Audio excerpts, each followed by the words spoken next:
Sophie raccrocha le téléphone avec un tremblement incontrôlable. Son cœur battant comme un tambour de guerre. Sa mère venait de lui annoncer qu'elle la reniait pour de bon. À cause de cette relation qu'elle n'acceptait pas. Mais le pire fut la trahison d'Émilie. Qui avait fui sans un mot. Laissant Sophie seule face à la tempête familiale. Sophie avait toujours été la fille parfaite aux yeux de sa famille conservatrice de Lyon. À 25 ans. Elle travaillait comme graphiste dans une agence parisienne branchée, où elle excellait par sa créativité et son sens du détail. Mais sous cette façade impeccable se cachait une vérité qu'elle avait enfouie pendant des années, son attirance pour les femmes. Elle l'avait découverte à l'université. Lors d'une soirée où un baiser volé avec une camarade avait éveillé en elle un monde de sentiments interdits. Depuis, elle vivait dans le secret, sortant avec des hommes pour donner le change, tout en luttant contre cette part d'elle-même que la société française, malgré ses airs progressistes, jugeait encore avec suspicion dans certains milieux. C'est dans son équipe de volley amateur qu'elle avait rencontré Émilie. Une jeune femme de 24 ans, hétérosexuelle assumée, originaire de Marseille, avec un tempérament fougueux et une énergie contagieuse. Émilie était serveuse dans un café du Marais, et elle venait de rompre avec son petit ami de longue date, un type jaloux et possessif qui l'avait trompée. Sophie, en bonne coéquipière, avait proposé son épaule pour pleurer. Elle s'était retrouvée un soir après l'entraînement, dans un petit bar cosy près de la Seine. Émilie avait vidé son sac, les larmes coulant sur ses joues rosées, et Sophie l'avait écoutée patiemment, offrant des mots de réconfort. Mais ce soir-là, quelque chose avait basculé. Émilie avait levé les yeux vers Sophie. Et son regard n'était plus celui d'une amie. Il y avait une intensité nouvelle. Un mélange de vulnérabilité et de curiosité qui avait fait chavirer le cœur de Sophie. Merci d'être là pour moi, avait murmuré Émilie en posant sa main sur celle de Sophie. Ce simple geste avait allumé une étincelle. Les jours suivants, leurs échanges étaient devenus plus intimes, des messages tardifs, des promenades le long des quais, des rires complices. Sophie se sentait vivante comme jamais. Mais elle savait que c'était risqué. Émilie n'avait jamais envisagé une relation avec une femme, elle parlait encore de son ex avec amertume, affirmant qu'elle voulait un homme stable. Pourtant, l'attraction grandissait. Un week-end, elles avaient décidé d'aller à Deauville pour s'aérer. Sur la plage, sous un ciel bleu azur, Émilie avait avoué, avec toi, je me sens en sécurité. C'est différent de tout ce que j'ai connu. Sophie avait retenu son souffle, sentant le poids de ses propres secrets. Elle n'avait pas osé avouer son orientation, de peur de tout briser. Mais ce soir-là, dans leur chambre d'hôtel, Émilie s'était approchée, et leurs lèvres s'étaient effleurées. Ce baiser, doux et hésitant, avait ouvert les vannes d'un torrent d'émotions. Sophie avait enfin osé être elle-même, et Émilie semblait prête à explorer cette nouvelle facette d'elle. De retour à Paris, leur relation s'était approfondie. Elles passaient des nuits à discuter de leurs rêves, de leurs peurs. Sophie parlait de son enfance stricte, où son père, un avocat traditionnaliste, imposait des normes rigides. Émilie, issue d'une famille ouvrière plus libérée, confiait ses doutes sur son identité. Mais les premiers nuages apparurent quand Émilie reçut un appel de sa sœur, qui avait vu une photo d'elle sur les réseaux sociaux. « C'est qui cette fille ? Tu sors avec elle maintenant ? avait demandé la sœur d'un ton moqueur. Émilie avait ri nerveusement, niant tout. Mais Sophie avait senti une faille. Les conflits intérieurs s'intensifiaient. Sophie se réveillait la nuit, hantée par la peur du rejet. Elle se rappelait les sermons de sa mère sur le mariage et les enfants, des valeurs catholiques ancrées dans leur foyer. Une femme doit trouver un bon mari, répétait-elle souvent. Sophie savait que révéler sa relation avec Émilie signifierait une rupture familiale. De son côté, Émilie luttait contre ses propres démons. Était-ce une phase post-rupture? Ou quelque chose de plus profond? Elle se surprenait à admirer les courbes féminines. Mais la société marseillaise, avec ses ragots et ses jugements, la terrifiait. Un soir, lors d'un dîner avec des amis communs, la tension éclata. Un collègue taquina Émilie sur son nouveau style de vie. Elle rougit et balbutia, « Non. Ce n'est pas ça. Sophie est juste une amie. » Ces mots poignardèrent Sophie, qui rentra chez elle en larmes. Le lendemain, elles se disputèrent pour la première fois. « Pourquoi as-tu nié ?» demanda Sophie. Émilie répondit, « Je ne suis pas prête à l'assumer publiquement. » « Et toi? As-tu dit à ta famille ?» Sophie secoua la tête, admettant sa propre lâcheté. Elles se réconcilièrent, mais le doute s'était insinué. Les semaines passèrent, et leur lien se renforça malgré les obstacles. Elles participaient à des matchs de volley ensemble, où leurs regards complices en disaient long. Mais Sophie sentait la pression monter. Son père l'appela un jour pour lui présenter un ami de la famille. Un jeune homme qu'il voyait comme un parti idéal. Sophie refusa poliment. Mais cela éveilla les soupçons. « Qu'est-ce qui ne va pas chez toi ?» gronda son père. Elle raccrocha, le cœur lourd. Émilie, quant à elle, affrontait ses amis hétérosexuels, qui la questionnaient sur son absence de date masculine. « Tu es devenue lesbienne ou quoi ?» lança l'un d'eux en riant. Émilie se défendit.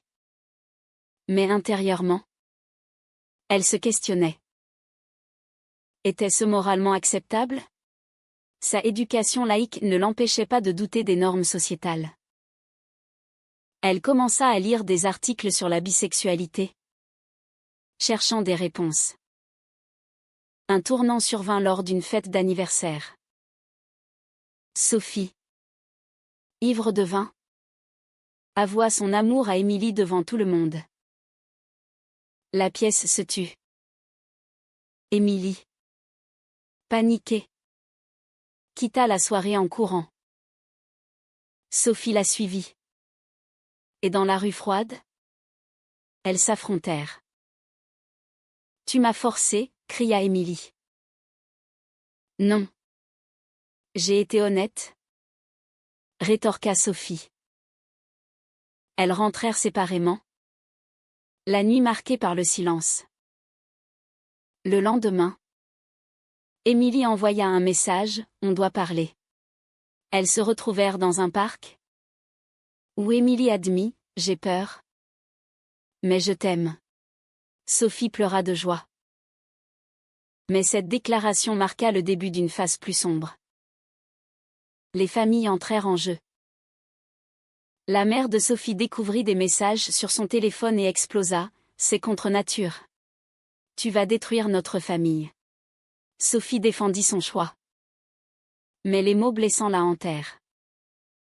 Émilie, encouragée, parla à sa sœur, qui réagit avec compréhension mais avertit, la société n'est pas toujours tolérante. Les deux femmes décidèrent de vivre leur amour au grand jour, mais les conséquences furent immédiates. Au travail, Sophie subit des regards en coin, au volet, des murmures. Émilie perdit un ami proche qui la jugea.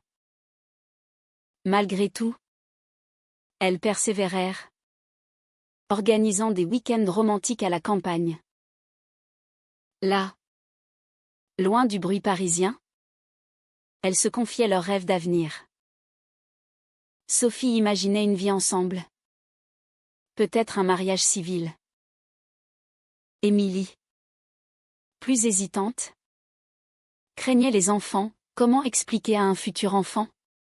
Ces discussions approfondissaient leurs liens mais révélaient des failles. Un jour, Sophie reçut une lettre de son père. Si tu continues, tu n'es plus ma fille. Le choc fut brutal. Elle confronta Émilie. Es-tu prête à tout perdre pour moi? Émilie hésita. Et ce silence parla plus que des mots. Sophie sentit la trahison poindre. La crise éclata lors d'un voyage à Lyon pour les fêtes. Sophie avait décidé d'affronter sa famille, emmenant Émilie comme soutien. À la table familiale, l'atmosphère était tendue. Sa mère servit le dîner avec un sourire forcé. Mais le père, un homme imposant aux cheveux grisonnants, fixait Émilie avec suspicion. « Qui est cet ami ?» demanda-t-il d'un ton sec. Sophie prit une profonde inspiration et lâcha. « C'est ma compagne. » Le silence tomba comme une guillotine. Sa mère laissa tomber une assiette, qui se brisa en 1000 morceaux. « Quoi? Tu es lesbienne ?» balbutia-t-elle, les yeux emplis de larmes. Le père explosa. « C'est une abomination. Notre famille est catholique. » Sophie. Tu nous fais honte. Émilie, pâle, tenta d'intervenir. « Monsieur, nous nous aimons sincèrement. » Mais cela ne fit qu'empirer les choses. « Sortez de ma maison » hurla le père. Sophie, les larmes aux yeux, attrapa la main d'Émilie et elles partirent sous la pluie battante. Dans la voiture, Sophie sanglota. « Je l'ai perdu pour toujours. » Émilie la serra dans ses bras. Mais intérieurement, elle paniquait. Était-ce le prix à payer? De retour à Paris, Émilie reçut un appel de sa propre mère, alertée par la sœur. « Qu'est-ce que j'entends? Tu es avec une femme maintenant? Pense à ton avenir. » Ma fille. Émilie défendit leur relation. Mais les doutes s'insinuèrent. Elle commença à éviter les appels de Sophie, prétextant du travail. Sophie, sentant le vent tourner, confronta Émilie. « Qu'est-ce qui se passe? » Émilie avoua. « C'est trop dur. Ma famille me met la pression. Et je ne sais pas si je suis vraiment faite pour ça. » Ces mots furent un coup de poignard. Sophie cria. « Tu me trahis après tout ce qu'on a traversé ?» La dispute dégénéra. Émilie partit en claquant la porte, laissant Sophie effondrée. Les jours suivants furent un enfer. Sophie appela ses amis pour du soutien, mais beaucoup étaient mal à l'aise avec son orientation. Au travail, un collègue homophobe fit circuler des rumeurs, rendant l'atmosphère toxique. Elle envisagea de démissionner, mais son amour-propre l'en empêcha. Elle se replia sur elle-même, questionnant chaque décision. Avait-elle eu tort de forcer Émilie à assumer?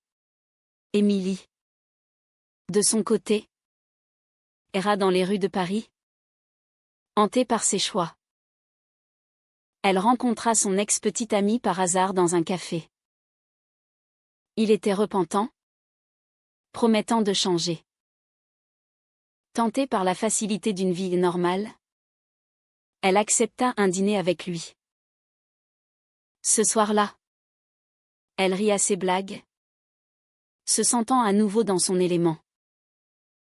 Mais au fond, elle pensait à Sophie, à leur moment tendre. Étaient-ce de la lâcheté? Sophie apprit pour le dîner via un ami commun.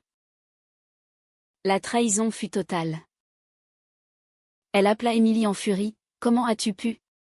Émilie pleura. Je suis perdue. Sophie. Je t'aime. Mais la société nous écrase. Elles se retrouvèrent dans un parc, sous un ciel gris. Sophie, les yeux rougis, posa un ultimatum. Choisis, moi ou la facilité. Émilie hésita. Puis murmura, je ne peux pas. Sophie tourna les talons. Le cœur brisé. Les semaines qui suivirent furent marquées par la solitude. Sophie quitta l'équipe de volley. Trop douloureux de revoir les terrains où tout avait commencé. Elle consulta une thérapeute, explorant ses conflits intérieurs. Vous avez le droit d'aimer qui vous voulez, dit la psy. Mais Sophie doutait, avait-elle imposé ses sentiments à Émilie? La société française, avec ses lois progressistes sur le mariage pour tous, cachait encore des poches de conservatisme, surtout dans les familles. Émilie, rongée par la culpabilité, tenta de renouer avec son ex, mais cela sonnait faux. Elle lisait des témoignages de femmes bisexuelles, réalisant qu'elle avait fui par peur. Un soir, elle envoya un message à Sophie, « Pardonne-moi ». Sophie répondit, « Le mal est fait ». Mais intérieurement, elle espérait une rédemption. Un événement inattendu accéléra les choses. La sœur d'Émilie, touchée par l'histoire, organisa une rencontre surprise. Dans un café discret, elles se firent face. Émilie avoua, « J'ai eu tort de te trahir. La pression m'a brisée. Mais je veux essayer à nouveau. » Sophie, méfiante, demanda, « Et ta famille ?» Émilie répondit, « Je leur ai dit la vérité. Ils n'approuvent pas. Mais c'est mon choix. » Sophie accepta une seconde chance. Mais avec prudence. Elles reprirent doucement, évitant les pièges passés. Cependant, les cicatrices restaient. Sophie perdit contact avec ses parents, un vide qu'elle comblait par des amis solidaires. Émilie affronta des jugements au travail, mais gagna en force. Pourtant, de nouveaux défis surgirent. Lors d'une manifestation pour les droits LGBT à Paris, elles marchèrent main dans la main. Des contre-manifestants hurlèrent des insultes, rappelant la réalité sociétale. Sophie se sentit vulnérable, questionnant si l'amour valait tant de souffrance. Un soir, après une dispute mineure, Émilie proposa, « Partons vivre ailleurs. Peut-être à Berlin, où c'est plus ouvert. » Sophie refusa, « Je ne fuirai pas. Nous devons affronter ici. » Cette divergence révéla des failles persistantes. La tension culmina quand Sophie reçut un appel de son père, malade. Il voulait la voir, mais seul. Sans cette fille, précisa-t-il. Sophie hésita, aller ou non? Émilie l'encouragea, vas-y. Pour toi. Sophie partit pour Lyon, le cœur serré. À l'hôpital, son père, affaibli, murmura, je t'aime, mais je ne comprends pas. Sophie pleura, c'est qui je suis. Il ne répondit pas, mais serra sa main. Ce geste ambigu la troubla. De retour, elle confia à Émilie, peut-être qu'il changera. Mais Émilie, frustrée par l'absence, avoua avoir revu son ex pour discuter. Juste discuter, jura-t-elle. Sophie explosa, encore une trahison? La dispute fut violente. Des mots durs fusèrent. Émilie partit cette fois pour de bon. Laissant une note, je t'aime. Mais je ne supporte plus le prix. Sophie, anéantie, se demanda si elle avait tout gâché par son insistance. Les mois suivants furent un tourbillon de douleur pour Sophie. Elle erra dans Paris comme un fantôme, évitant les endroits qui lui rappelaient Émilie. Au travail, elle se concentrait sur ses projets. Mais son inspiration s'était tarie. Ses amis tentaient de la distraire avec des sorties. Mais elle refusait, préférant la solitude de son appartement. Là, elle relisait leurs messages anciens, se torturant avec des « et si ». Avait-elle été trop pressante? Émilie avait-elle raison de fuir le chaos? Un jour, elle croisa Émilie par hasard dans le métro. Leurs regards se croisèrent, chargés d'émotion. Émilie murmura « Comment vas-tu » Sophie répondit froidement « Je survis ». Elles descendirent à la même station, et une conversation s'engagea. Émilie avoua « Je regrette tout. Mon ex était une erreur, c'était pour me protéger. » Sophie, amère, rétorqua « Tu m'as blessé profondément. » Émilie pleura « La société nous a brisés. Mais je veux réparer. » Sophie hésita. Une partie d'elle voulait pardonner, mais les blessures étaient fraîches. Elles marchèrent jusqu'à un banc, où Émilie expliqua ses luttes intérieures, la peur du jugement, les normes familiales, les doutes sur sa sexualité. J'étais straight, ou du moins je le croyais. Toi, tu as tout changé. Sophie adoucit, moi aussi. J'ai douté. Mais l'amour vrai demande du courage. Elles décidèrent de se donner du temps, reprenant contact progressivement. Des cafés innocents, des promenades. Sophie consultait toujours sa thérapeute, apprenant à gérer ses conflits.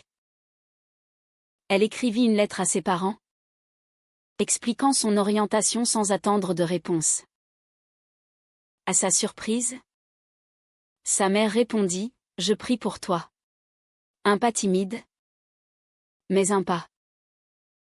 Émilie, de son côté, affronta sa famille. Lors d'un dîner à Marseille, elle déclara « J'aime Sophie.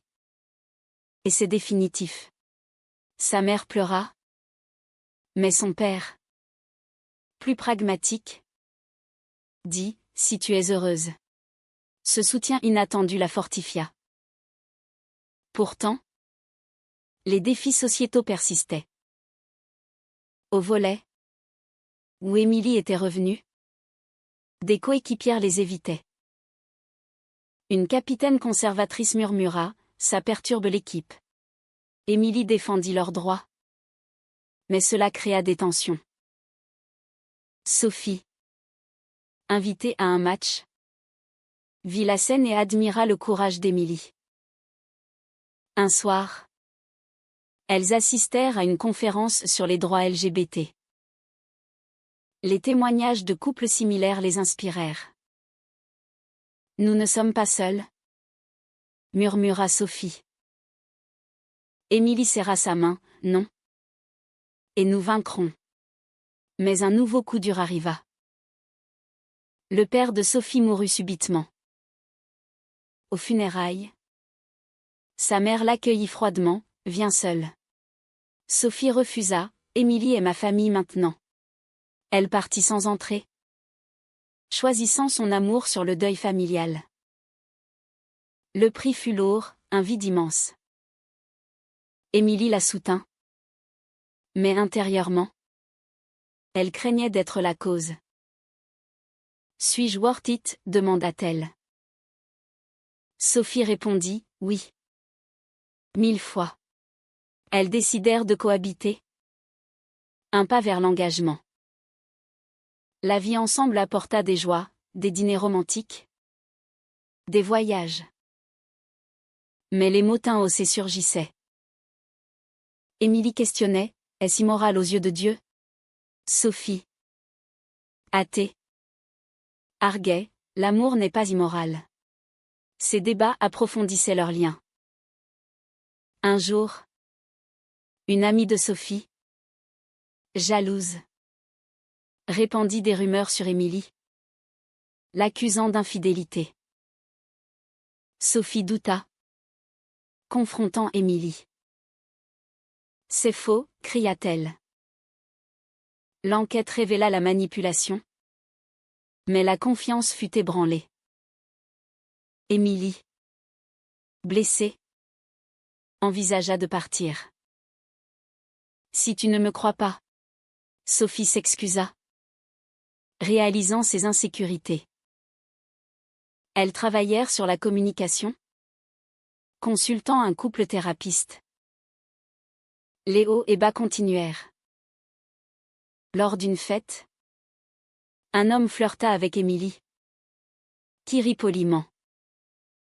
Sophie, jalouse, explosa. Tu regrettes les hommes? Émilie nia, non.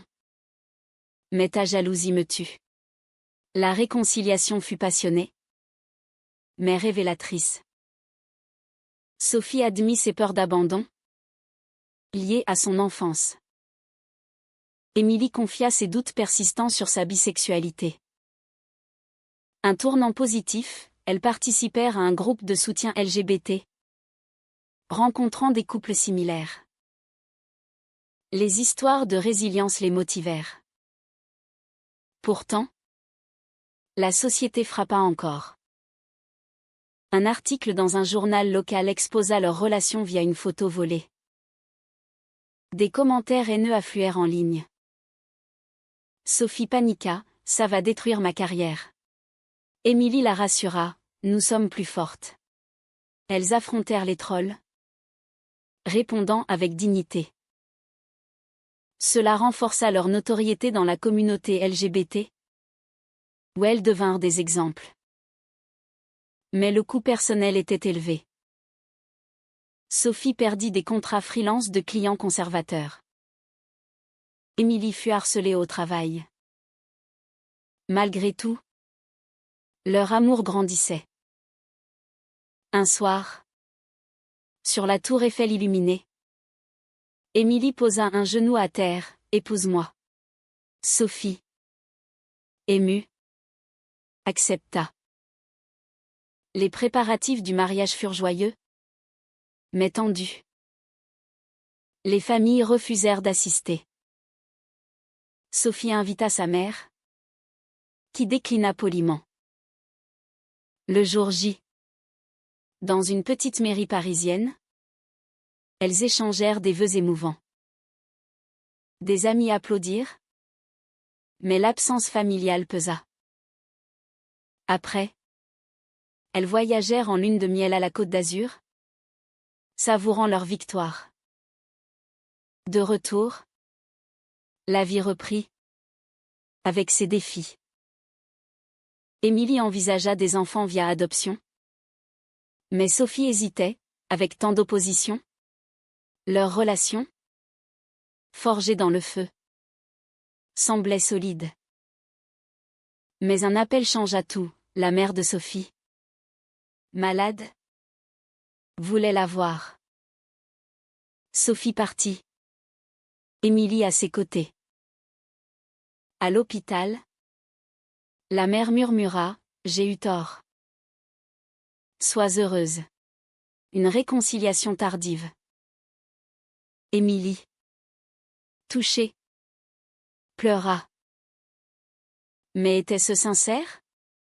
La réconciliation avec la mère de Sophie apporta un soulagement inattendu. Pour la première fois depuis des mois, Sophie sentit un poids s'alléger. Sa mère, affaiblie par la maladie, avoua ses regrets, j'ai été élevée dans la peur du différent. Mais te voir souffrir m'a ouvert les yeux. Sophie serra sa main. Des larmes coulant. Émilie, restée en retrait, observa avec émotion. Ce moment marqua un tournant. Mais il réveilla aussi des doutes chez Émilie, et si sa propre famille changeait d'avis? De retour à Paris, elles reprirent leur routine, plus unies. Le mariage les avait fortifiées. Et elles organisaient des dîners avec des amis LGBT, partageant leurs expériences. Sophie reprit le volet, où l'atmosphère s'était apaisée. Émilie, promue au café, gérait mieux les jugements. Mais les cicatrices sociétales persistaient. Un soir, en rentrant, elles trouvèrent des graffitis homophobes sur leurs portes. La police classa l'affaire. Mais cela raviva la peur. Sophie proposa de déménager dans un quartier plus tolérant, comme le Marais. Émilie accepta. Et le changement apporta de la fraîcheur. Leur appartement devint un havre, décoré de photos de leur voyage. Elle parlait d'avenir, adoption? Peut-être. Mais Émilie hésitait, je veux être sûre. Sophie respecta son rythme. Un conflit surgit quand une ex de Sophie réapparut, envoyant des messages ambigus. Émilie, jalouse, fouilla le téléphone de Sophie. Comment oses-tu? Cria Sophie. Émilie s'excusa, j'ai peur de te perdre. Cette violation de confiance les secoua, menant à une thérapie de couple. Là, elles explorèrent leurs insécurités, Sophie. Le rejet familial, Émilie. Son passé hétéro. La thérapie porta ses fruits. Elles apprirent à communiquer, transformant les disputes en dialogue. Leur intimité émotionnelle s'approfondit, sans jamais franchir les bornes physiques explicites. Pourtant, un drame frappa. La sœur d'Émilie, enceinte, subit un accident. Émilie partit pour Marseille, laissant Sophie seule. À l'hôpital, la famille se réunit. Et des tensions ressurgirent. Le père d'Émilie murmura, si tu étais avec un homme, ce serait plus simple. Émilie défendit Sophie. Mais le doute revint, valait-il la peine de lutter? Sophie, inquiète, appela quotidiennement. Quand Émilie rentra, elle était changée, ma famille a besoin de moi. Peut-être que je devrais revenir là-bas. Sophie paniqua, et nous? Émilie répondit, je t'aime. Mais le sacrifice est trop grand. La dispute fut déchirante. Sophie accusa Émilie de lâcheté, Émilie reprocha à Sophie son égoïsme. Elles se séparèrent temporairement. Émilie retournant à Marseille. Seule, Sophie affronta ses démons. Elle rejoignit un groupe militant LGBT, canalisant sa douleur en action. Des manifestations, des pétitions, elle se sentait utile. Mais la nuit, elle pleurait Émilie. Émilie, à Marseille, aidait sa sœur, mais regrettait Sophie. Elle confia à sa mère, je suis malheureuse sans elle. La mère, adoucie par le temps, dit, suis ton cœur. Émilie revint à Paris, bagage en main. Pardonne-moi, implora-t-elle. Sophie, émue, accepta, mais plus de fuite. Elles se réconcilièrent, plus fortes. Les années passèrent. Elles adoptèrent un enfant, affrontant les bureaucraties et jugements. La société évoluait lentement, avec plus de visibilité LGBT. Sophie écrivit un blog sur leur histoire, inspirant d'autres. Mais les choix passés hantaient. Émilie se demandait si elle avait trahi sa vraie nature, Sophie. Si elle avait forcé les choses. Un soir, autour d'un dîner, elles réfléchirent, avons-nous fait les bons choix? Leur fils jouait, inconscient des luttes. La vie continuait, avec ses joies et peines.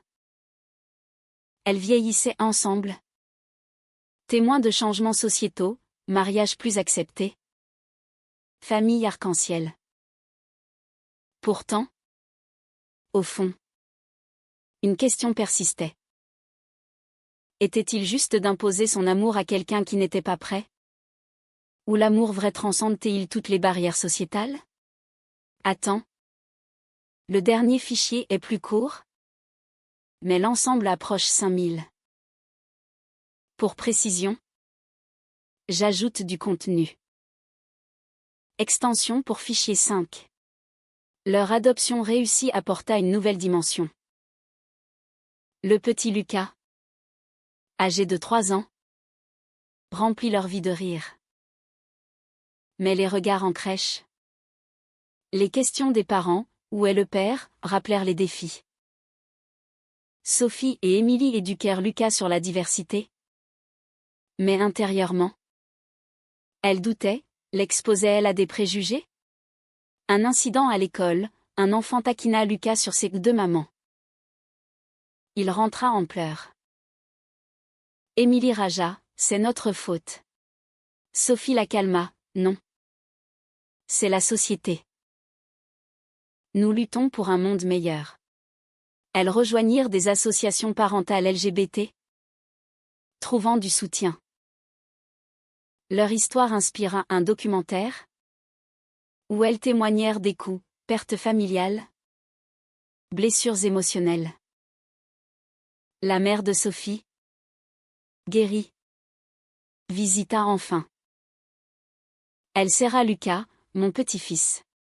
Une guérison familiale. Émilie renoua avec son père, qui accepta progressivement. Malgré les victoires, les regrets subsistaient. Sophie se demandait si sans sa persistance, Émilie serait plus heureuse dans une vie hétéro. Émilie réfléchissait à ses trahisons passées. Au crépuscule de leur vie. Assise sur un banc face à la Seine, elles se tinrent la main. Aucun regret, murmura Sophie. Émilie sourit, aucun. Mais la question demeurait, l'amour justifie-t-il tous les sacrifices imposés aux autres?